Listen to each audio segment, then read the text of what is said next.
Hello and welcome to the Ascend Health Show. I'm Nick Angelis. I'm a nurse anesthetist and the owner of Ascend Health Center, and I'm here with Rachel Whitehawk. It's good to have you on the show again. Thank you. It's good to be back. Appreciate it. So we were just talking about how she's going to be in a murder mystery show again at Stan Hewitt.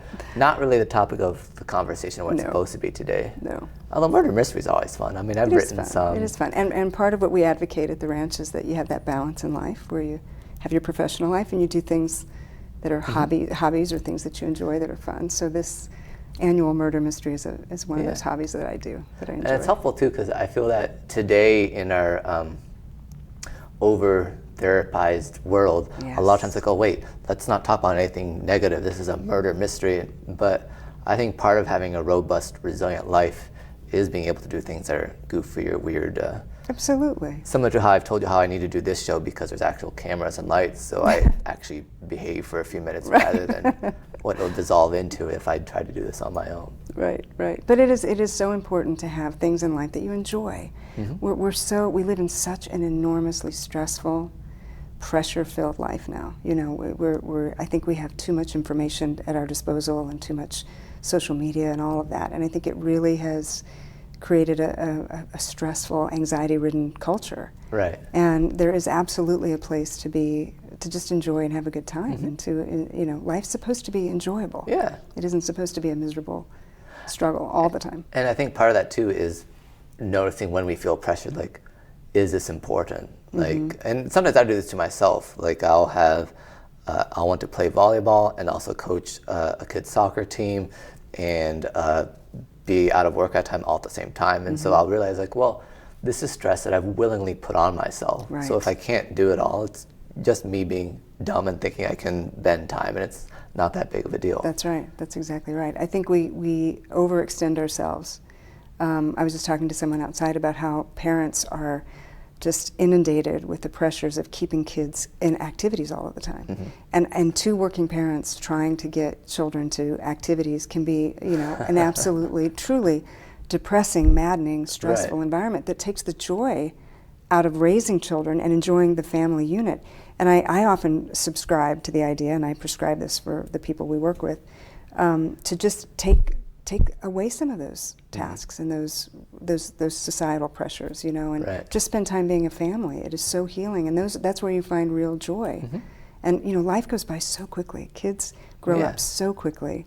It's important to take the time to just enjoy them and not constantly feel like you have to be getting them to every activity that everyone else is, going and to stop competing with what you're going to lose against. Like, whenever we say to the kids, like, okay, we're going to do this activity, it's understood that there's not an option of that you stay home and play video games instead, because you can't compete with that. That's right. I mean, That's right. I know I wasn't born in this generation, but if I had a chance to play my Nintendo Entertainment System, like, that's what I was going to choose. Right. So for parents to think that, well, if we do all these activities, we'll get them off their phones, it's a bit of like, no, you can't compete with that. You just have to take that phone away if you don't want them to do it. That's exactly right. There's no way that you can compete with like an immersive world that they have sociologists working to make sure that the kids get some dopamine rush out of it. That's right. That's right. The competition is too severe. You're right. You have to withhold that piece of it altogether, or it doesn't work. Yeah, and that's part of the society pressure. Is like, we have this expectation, I've got to win at everything. I've got to show up.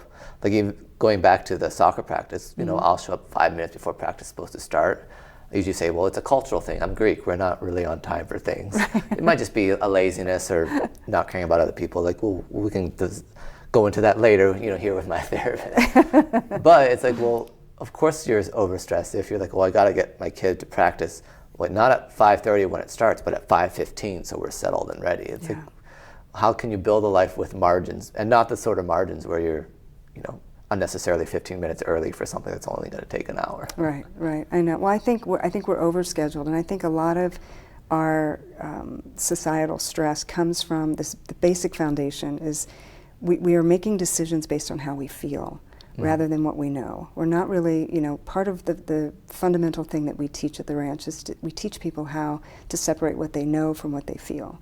Sure. When we live a constantly emotion-filled and emotion-driven life, we bring in things and our thought process isn't clear. It's distorted because when our emotions are running high, our ability to think clearly is not in most cases. So, we have to kind of go back to the basics. And even parents, I deal with a lot of divorce situations and blended families, and I'm doing a lot more of that in the last year and a half than I've probably ever done. And the foundation is there. When you are making decisions based on emotion, it is a recipe for increased stress and disaster in some cases, in many cases, So we have to go back to that fundamental idea. And it's hard for people because we're raising generations of people who are very fragile, very emotional. The advent of social media has simply made that more difficult. The smallest infraction, the smallest negative comment on social media is so large and has such an imprint that it adds to the devastation of emotion in our culture, and we're running amok with that. So you're saying the problem is that we have all these people who their truth is based on their feelings of the day, but their feelings of the day might depend on, how their body's digesting gluten that morning. Right, exactly. Because I think that's one thing. I've recently read a book about attention, and it showed that this idea of personal responsibility of like every person being a silo deciding what truth, that's why they had all those ads about cigarettes, and that's how the tobacco companies, for example, and it went into sugar, soft drinks, bad food, like everything that we do, that if we think, well, this is our personal choice. And the one example I used was actually state-sponsored gambling, saying that we had this idea of like, well, if you have a problem, we've got a resource for you. But in the meantime, we'll design these machines to extinction. Give you a problem. Yeah, there's a term in the industry called extinction, meaning that the person has no more money, so they walk away penniless. And that's the goal of how can we bring each person to extinction, where they can even swipe their ATM card on the machine as they're gambling. And so it's obviously like, well, this is no longer a person's personal choice. This is an augmented reality meant to separate a person from their will and their choice based on their fleeting emotions. That's right. And we so many areas of society capitalize on that. Social media capitalizes on that, especially where teens and girls are concerned. But it has become a bad habit in society. So much of the way we think and the way we make decisions is habitual. You and I have had this conversation before. And we don't realize maybe that we have the ability to step back, create a framework from which decisions can be made, and then we stick to that framework despite how we're feeling at that given moment. And that's where programs like mine and other programs help people to kind of get in touch with that methodology and that idea and learn how to separate what they know from what they feel. And once you do that, the feeling of empowerment and control, because we often try to control the things outside our world that we have no business trying to control because we can't. Like other people. Right, exactly. So when we realize we can control this, and we should, it's life-changing, absolutely life-changing. Yeah, a lot of times what I tell the patients at Ascend is, look, we can do ketamine infusions, which help you discern reality.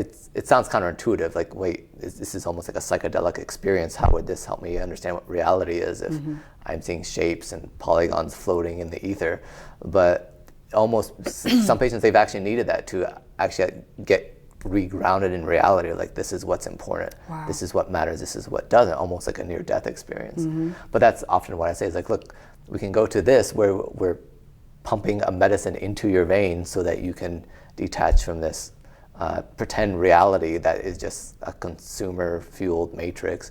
Or you can take more simple steps to take a step back from like, wait, who's actually pressuring me to do this? Is it because Amazon wants me to buy more stuff? It's almost like in the 50s, the whole argument of the nuclear family was actually so that each family would buy a ladder rather than sharing with their neighbors or friends. Each family would have like all these things, and they could sell so many more products. And now it's just mushroomed into nightmarish proportion. So what's a much simpler way to reconnect with what reality is, other than what I'm proposing of IV infusions? Well, I think having a format and having a methodology that works, and having people walk through that. You have to be able to take yourself out of your personal life long enough to take a moment and think about it, and really think and learn how to change the way you perceive things. We spend so much time running from maybe our feelings or how, we get so caught up in the habitual life, force, and just staying so focused on competing and staying in and, information, and we're inundated with things that really don't serve us. Right. And I think I'm going to say personally, I think the lack of faith in our culture has done a lot to delineate that and to kind of ruin and change forever people's basic core values and basic moral compass. You've got to get back to a sense of what is right, what is wrong. There are ways that are better. There are better ways to live than other ways, and it's okay to actually say that. You know, we're very careful now. We have to be very careful about how we define, you know, normal or traditional or good and evil or good and bad. And I think we need to get back to some of that, because without that that baseline, you're going to just fall into the same trap that we see so many people falling into now, and it's endemic. And I think that only works too with what I said, where we're realizing slowly that what we call our personal choices are simply influenced by media, where like the new god, so to speak, is capitalism, where like this is what you need, because you know, you'll even look at consumerism, right? Yeah, that's a good way to think of it. That everything's like, well, how can I live better? How can I be happier? And I see that a lot at our clinic, that where I'll say like, well, wait, maybe you just need to talk to a therapist, because I don't think this is a serotonin imbalance. I think this is what you want running into what reality is, or what society is telling you what you want. And the cure for that isn't like numbing you with Zoloft. So Exactly. And you know, I think it sounds very basic and rather silly, and I have to tell you, had it not been a part of my life, I would understand why people feel that way. But the act of gratefulness, it sounds so ridiculous, but it is such a deep-rooted philosophy that you have to really dig into and think about. But the idea of changing your perception and being grateful for what it is you do have is transformative. Right. It absolutely is transformative, and it actually helps you by doing that. And we have a methodology that we teach at the ranch, but there are lots of programs that can do this for you. But once you begin to go down that road and gratefulness becomes something that you think about, and not just mindfulness, but truly gratefulness, it automatically gives you parameters and boundaries. Right. It's just a natural, you know, offshoot of being in a different mindset. They're just natural boundaries that kind of take place in your life and in your mind as you go through this and as you develop a new way of coping. Right. You know, so many of us have learned negative ways of coping through life. Sure. And we decide, unfortunately, that that's our personality. I've told you this many times in our conversations. People come into my office and they say, well, this is just who I am. And as we dig a little deeper, we find it's not really who you are, it's who you've become. These are skills, maybe not skills, but maladaptive skills that you've learned to kind of cope with things. And these things are not serving you. And there is, in fact, a way to eliminate those from your life and replace them with better thought processes and better habits. Right. And it is that simple. It's not necessarily easy to do, but it's simple to lay out and begin to do if you're focused and want to do it. It often happens when people reach a crisis point in their life. You know, I know you deal with that as well. People come to you because they're at the end of their rope. And in many cases, there's a lot more rope. It's just the perception. Right. And I think that's the case in a lot of the people who come to us. We can handle much more than we think we can if we're given the skills, the appropriate skills to do so. And usually what I say too is, we need to get you out of survival mode, because in survival mode, you don't ask questions like, how much will this cost? How much do I have to do for this? But those are relevant questions to feel empowered, and those are appropriate questions. So you're right, our society has this weird dichotomy where it's like, what, my health? Yeah, I don't know what my health insurance pays for, just do whatever you need to do. And then in other areas, like, wait, can I save $1 here? So it's completely backwards. Well said. So how do we reduce the noise of society's expectations? Because what you said about gratefulness, another sentiment I would like to use is contentment. So whether you're angry at corporations or the government or some other, or even a conspiracy of some sort, I think what we realize is that, what does society want us to do? Everyone around us, they don't want us to be content, because what do you do when you're content? That's right. You don't buy things. That's right. You're no longer that consumer that helps the economy. You just are content, and you don't really need much, and you're perfectly happy. Contentment completely erodes consumerism. And so if you're happy, because so our ketamine infusions, insurance doesn't pay for the complete cost, so it costs money. And I've told patients, and I've said this before on our show, sometimes we get a little offensive, but I've told patients, like, look, I think you're spending money on Amazon at night because you're not happy. Yeah. And so we're not talking about you Yeah. investing more money. We're talking about the same money being repurposed from like God knickknacks bless you for telling people that. I do the same thing. I'm very direct with people, and I think you have to be. Because if we don't fight the messages in society with information, people aren't going to wake up and realize that they have a choice. I mean, a lot of people feel that they don't have a choice, especially where consumerism is concerned.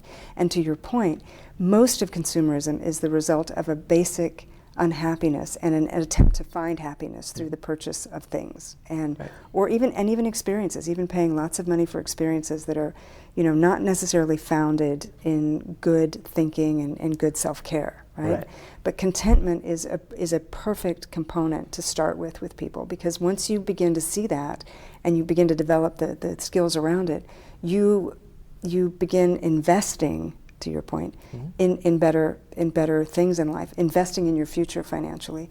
Capitalism is great if we do it right, and that is we consume what we need, we save what we need. We're not a nation of savers like we should be.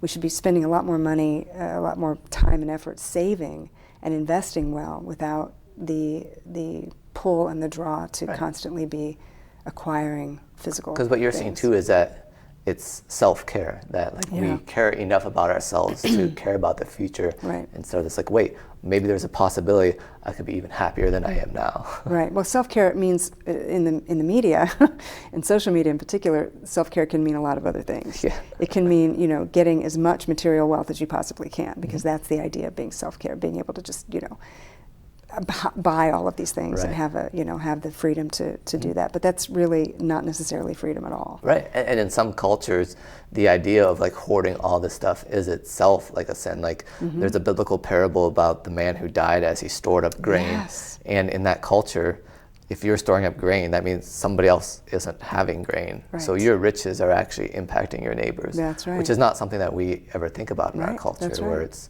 very much like, this is me and I have to take care of myself, and Yeah. I'm not responsible for anyone else, and Right. no one else is responsible for me. And the people who live that way aren't happy either.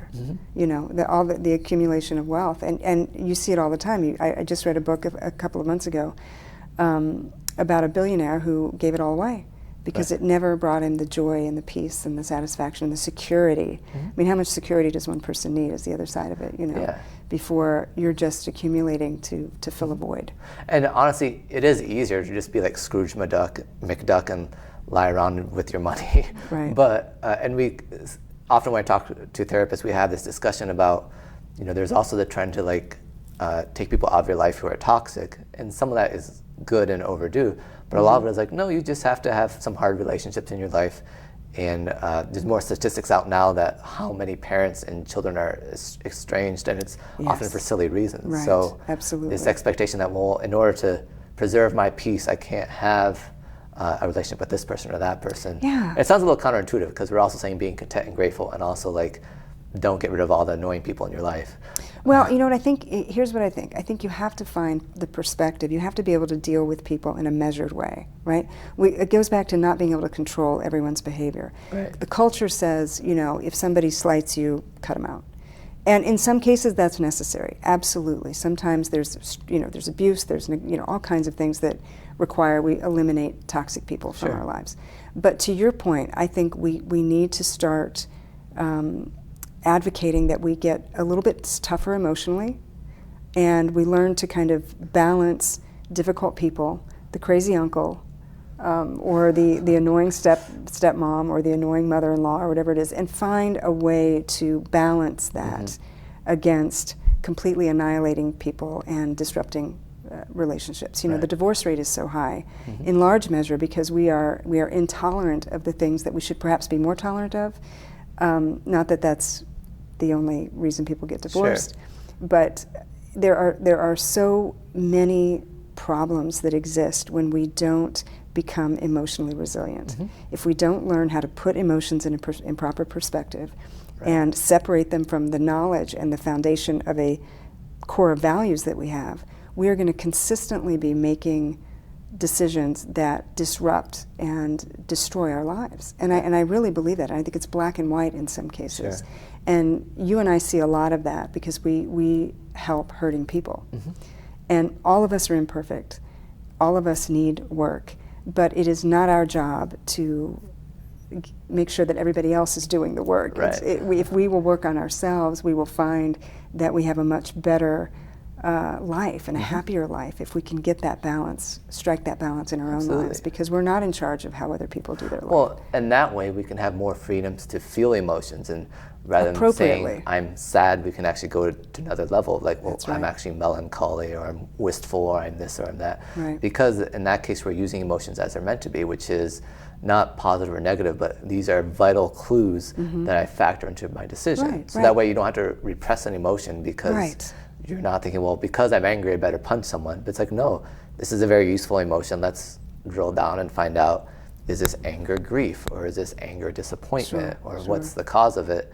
And then I can make a decision, you know, partly based on my intuition and my emotions, but not because I have this fleeting emotion that maybe due to my sugar intake or my dopamine levels or any of that. And I don't know why we don't see more of that in the mental health world. I don't understand why we don't have more therapists looking at individuals and their lives from that perspective, because it is so foundational. You know, we've seen great success in what we've done. You do much of the same thing.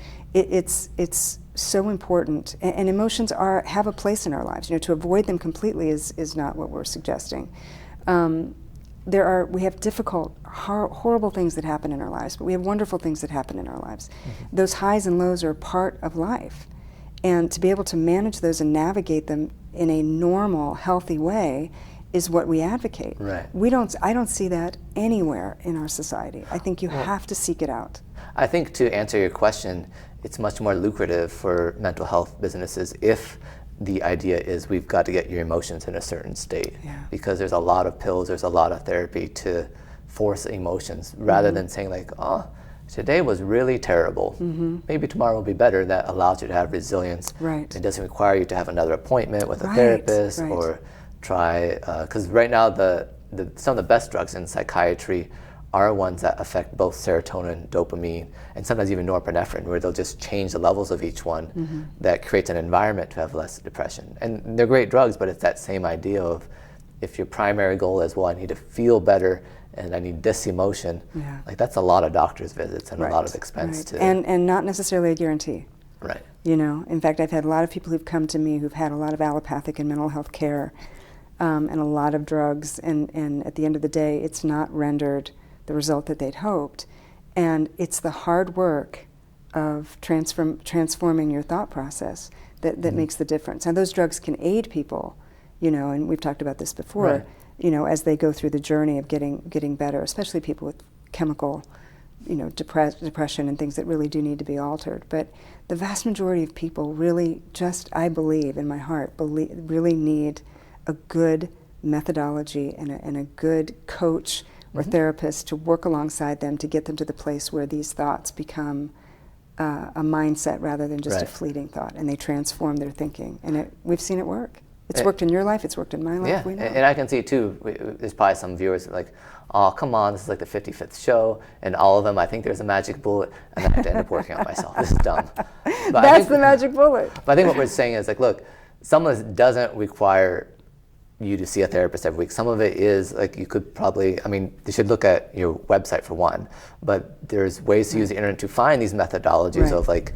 making better decisions, not being controlled by, because, you know, again, we talked a lot about the roles of consumerism, how pervasive our media is, to like live your own actual life. Exactly. That's guided by principles that don't shift because of whatever fleeting thing happened that day. And I do prescribe, I've written several books on different topics that people can go to the website and get those books. They're very inexpensive, they're quick reads. I find that as I developed my writing books, I thought that the brief, you know, kind of practical skills in a short book is maybe more helpful because of the time constraints that people have. But you absolutely, by limiting your media, all media, and I prescribe this all the time to people who come to the ranch, you find the time and the space to get back to who you are and who you want to be. And I don't think that you can make the transformation while constantly being fed social media and media information That's on true. a regular basis. We really do need to cut back. Adults as well, not just teens. No, I had a young patient who we did ketamine infusions. There were a lot of physical and mental health issues, and there was some improvement. But I was like, okay, the next step actually isn't me doing anything until you decrease your Instagram usage. I can't treat you anymore because I've reached the limit of what I can do with these chemicals. Until you do that part, and then we can continue on. Because we know that that alters your chemical brain, as well. We know that it changes how you feel. We know that it increases depression. We have all the statistical information we need to suggest that all media access needs to be reduced on a regular basis. This is too bad because I really like reading the news. And it all started, I think it was like the war in Ukraine. I was like, oh, this is interesting. Yeah, and I didn't stop. And so every day I'm really well informed. So, if any international leaders need me to tell them what to do with the world, I'll solve peace in the Middle East and all that, apparently. Well, I have to tell you, I practice what I preach. And I'm certainly aware as I need to be about the world at hand, but I don't watch television, don't have cable. I have very limited internet usage, and I find that it has changed my life and improved my life tremendously. And this is going on, many, many years now. Right, helps you to be more authentic and also have beliefs not swayed by whatever. Yeah, and I enjoy my life. Right. It doesn't mean that bad things don't happen to me. It doesn't mean that I don't have difficulties, but I manage them better and I move through them, and I'm able to live happily and contented. To your point. So I don't offer anyone suggestions that I'm not taking and doing myself, because it works. Absolutely. It works. There's nothing better. So if you are reaching out for help, you can always check out ascendhealthcenter.com. We do psychiatry, ketamine, counseling, transcranial magnetic stimulation, a lot of novel approaches that don't involve taking pills every day for the rest of your life. Though, again, for some patients, that's all there is to it, and that's fine. And then can you tell us, since we don't have much time left, a little bit more about the ranch? Well, we have all kinds of programs, and we are a horse ranch. We are a horse equine facility. We do utilize horses in our therapy, but not exclusively. In fact, I do a lot of work. I would say now I probably do maybe 60% of my work just in a clinical situation at the facility. It's a beautiful ranch, a beautiful place to come and get away for a little while. You're more than welcome to interact with our horses if you want to, but it is not mandatory in the program. We do family coaching, we do individual counseling and coaching. Anything that you are struggling with, we can help you get through it, because as we've said, it really does come down to this fundamental shift in perspective. Right. And we love what we do, and we love everyone we treat, and we're here to help you whenever you need us. And if you don't want to come to us, take a look at the books that are offered on the website. Absolutely. Those are great ways to get some help. Some of this is self-help too. Absolutely. Everything has to go through a professional. But that's right. Absolutely. Yeah. There are a lot of good resources out there, but don't be spending all of your time on Instagram trying to find happiness. Unfortunately, you're not going to find it there. All right, well, thanks so much for being on the show. Thank you. Thank you.